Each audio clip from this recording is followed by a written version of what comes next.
Hey everyone, Brendan Snyder here. How are you? Thank you so much for joining me and welcome to a special review and unboxing for this cool limited edition Great White Hooked album. It's a promotional thing, still sealed in plastic.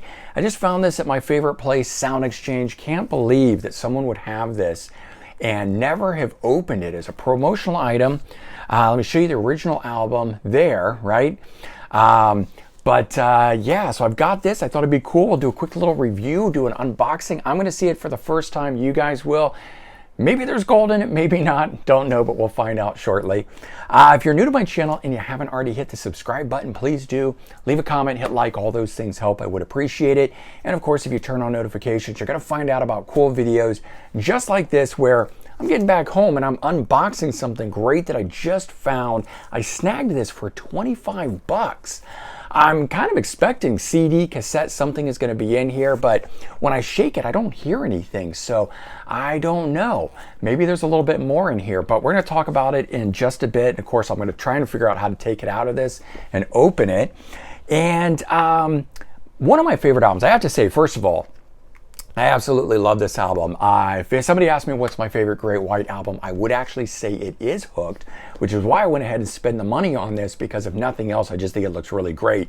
And it's going to go up on my shelving system there as something that'll be on display for you guys to see in the background, but also for me.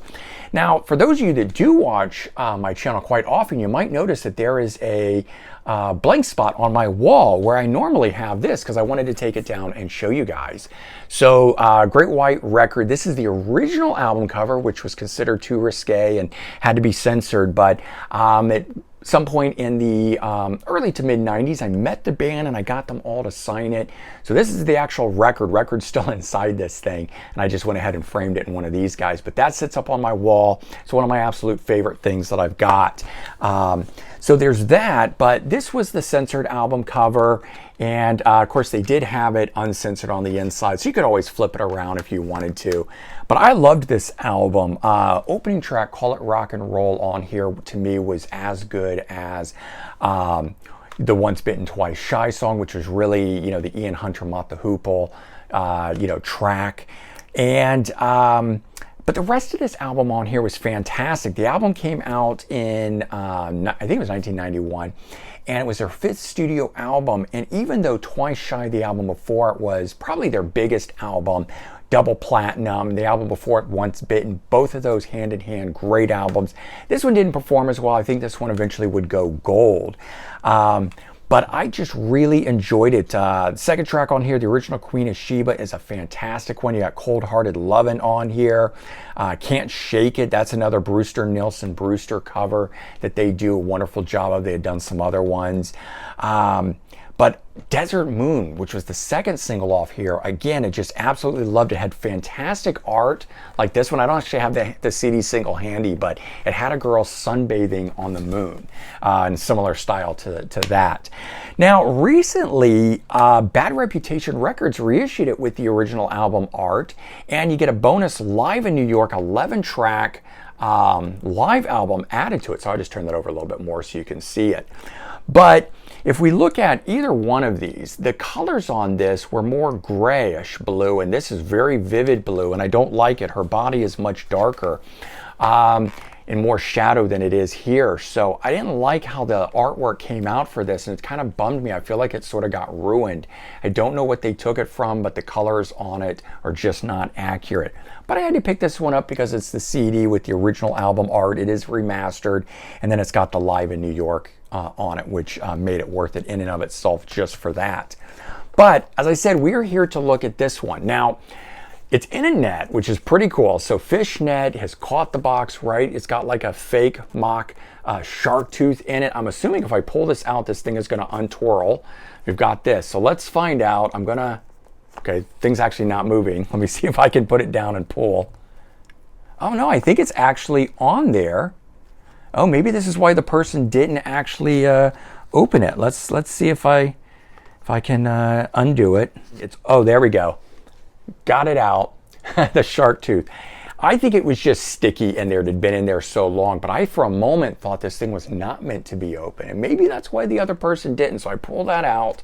Now this thing is loose, and now I can very carefully, because I don't want to accidentally tear the fishnet that's on it. I'm just sliding it down, doing it on my knee down here, very carefully. And let's see if we can get this thing off. You girls out there, you probably know what it's like to get a pair of fishnets on or off, but this is new to me. So there we go. Get that off. Now we can see this. This is nice. So like as I said, this thing, it's in a box of some kind. It is still sealed. So we're going to cut into this thing now and do it very carefully, of course, as I always say, because I just really don't want to damage this, but I also don't want to damage my fingers, right? And we just shred that off of this thing.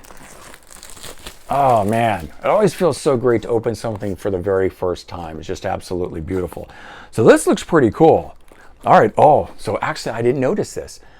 Can you see that the fin of the fish is a separate piece on here? It's actually slid through, holding this in place. So when I try and lift this up, see the shark fin is moving on it. So we're gonna pull that. So that, first of all, is very cool. Ah, nice. I love how that happens. See if I can get that out carefully. Okay. There we go. Okay, so nothing more inside other than this. It's the hold of the album. I thought it might actually have the limited edition or the other cover on this thing. Oh, okay. So here you go. First of all, CD, just like the one I've already got, but it actually has the cassette in the uncensored form underneath it. I did not expect to find the cassette in this. Both of them are still sealed. I will keep them sealed, but I didn't know. So maybe when they pressed the cassettes first, like the vinyl, before it got censored, I had heard that the vinyl records had the original cover, so I went and bought that. Guess I would have bought a cassette if I had known the cassettes were it, but maybe they got pressed too. CDs came later, so none, apparently, at least this is how I understand it, none of them have the girl fully exposed out of the water on them. So inside, cassette, CD, but I get it again in the original album art, which is very cool to me. And I will not open this one. I assume this one is no different than the one that I currently have. I will do a little investigation just to be sure. I do see that the information on the backside is written up a tad differently. You can just see down at the bottom, they're a tad different. UPCs are different, stuff like that on it. So I'm going to explore these. Sides of these, top one is the shrink wrapped one, are the same, and I don't know that there's any difference, but I'm going to put these side by side again in case I find something after we're done, and of course you will have had the opportunity as well. But it looks like these are roughly the same on the front. It's the back side, so maybe this could be like a European edition or something. I'm just noticing again that the sides of this, one's bluer and one's grayer than the other. Anyway, that's all kind of fun. So just very neat the way that packaging opened. I think it was awesome that it was in the fishnet with the tooth, but now that I know how it actually opens, how cool is that? And the fact that this thing goes back to 1991 and no one had opened it, nobody had used it. And while I'm sitting here, I'm realizing that my original copy on CD, along with my new copy on CD from Bad Reputation, the one that's in the box, still sealed, the cassette makes 4, and the record makes 5. I have 5 copies of this album. So sometimes you guys ask, what album do you have the most copies of? Well, Hysteria has always been at the top of my list. I do think I have at least 5 copies. I may even have a 6th one now, just because that album keeps getting reissued and whatnot. But now I can say I've got 5 copies of Great White's Hooked album. One of these ought to make it up into my car. I'm gonna have to figure out, but like I said, I don't think I'm gonna open this one anymore because I want to keep this packaging really nice and special. So I'm gonna put it back together very carefully and just have it, and like I said, you're gonna see it sitting up behind me now, proudly displayed with this hung on the wall. But there you go, that is Great White's Hook hooked. I again think it is a fantastic album. It is my favorite Great White album. I just think all the elements of the band came together in this thing. They all sounded fantastic. It was the right amount of originals with a couple covers thrown in there, but they did such a good job on cover songs, making it their own, that for me at the time at least, I never knew they were covers. Now I know more about the band and so forth. But Great White, the original Great White from that time, the heyday era of the band, I just think, you know, nobody holds a candle to that. They were fantastic. They unfortunately got lumped in a bit with the glam metal scene. I myself still count them as a glam metal band. I know they're not really. They were a blues rock band. They never really teased up the hair. They did a little bit of that. But it was just part of the era. It's how they were promoted and so forth. So for my money, fantastic band, still kicking around these days, but without Jack Russell, unfortunately, that's just not the same for me. I follow the Jack Russell's Great White. They're fantastic. Tony Montana, part of that lineup. And otherwise, you got the other guys and the other version with different singers every day of the week. All right, guys. Take care. Have a good one. I hope you enjoyed this. And certainly we'll be doing some more cool things like this whenever I make excellent finds at the record store. Take care, everyone. Bye-bye.